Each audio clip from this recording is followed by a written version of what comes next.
Hello everyone, welcome to my another new blog. So এখন আমরা ready হয়ে গেছি।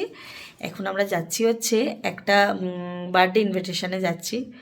এই যে আমি রেডি হয়ে গেছি, মেয়ে রেডি হয়ে গেছে, ছেলে রেডি হয়ে গেছে। আসার নাম নেই হচ্ছে ওর বাবা, মানে এখনো এসে পৌঁছায়নি। তো ঘড়িতে এখন বাজে ঠিক 8:30, অনেকটাই রাত হয়ে যাচ্ছে। জাস্ট এলেই বেরাবো আর তোমাদের সাথে শেয়ার করব কি কি করলাম। আর এই যে সাজগোজটা দেখছো, এটা একটা গেট রেডি উইথ মি, এটা করেছি। তো আশা করি খুব তাড়াতাড়ি ওই ব্লগটা আপলোড হবে। তো তোমরা দেখো কীভাবে এই মেকআপটা আমি করলাম। সো চলো ব্লগটা দেখতে থাকো। প্রত্যেকবারই ভাবি যে তাড়াতাড়ি পৌঁছাবো, কিন্তু আলটিমেট দেরি হয়ে যায়। ওর বাবার অফিস এমন একটা টাইমে যে কি আর বলবো, মানে 24 আওয়ার্সই মানে কোনো কিছুই করা যায় না। এই তো পৌঁছে গেছে, দেখতেই পাচ্ছ। ওর হচ্ছে বার্থডে আজকে।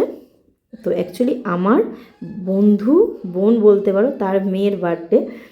তো এই যে পৌঁছে গেছি, ওর 5 বছরের হচ্ছে বার্থডে। তো খুব ছোট্ট করে ক্লিপ নিয়েছি, অনেক ভিড় ছিল, সেভাবে ক্লিপ নিতে পারিনি। আর এই যে প্রিন্সেসের মতো ও সেজেছে, দেখো কি মিষ্টি লাগছে। তো অনেকটা রাত হয়েই গেছিলো, তাই সোজা গিয়ে কেক খেয়ে স্ন্যাক্সে ছিল চিকেন পকোড়া, কফি, বেবিকর্ন, এগুলো সব কিছু ছিল। ব্যাস ওখানে গিয়ে আমি 14টোকে নিয়ে খেতে বসে গেছিলাম। এখানে তো ছেলে দেখো না, ওর বিরক্ত হয়ে যাচ্ছে, রাত হয়ে গেছে, ওর আর ভালো লাগছে না কিছু। আর এইদিকে ওর পাপা, মেয়ে, এই যে আমার সব কিছুকে নিয়ে বসে পড়েছি।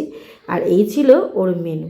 আর মেনুর মধ্যে একটা খুব সুন্দর পোয়েম ছিল, যেটা খুব সুন্দর, দেখো তোমরা পজ করে চাইলে এটা দেখে নিতে পারো।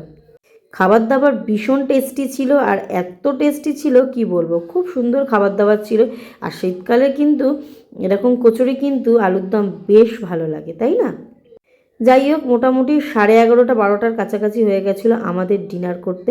তো ডিনার করে সবার সাথে দেখা করে এবার যাচ্ছি বাড়ির পথে। ভিডিওটা কেমন লাগলো অবশ্যই কমেন্ট করে জানিও।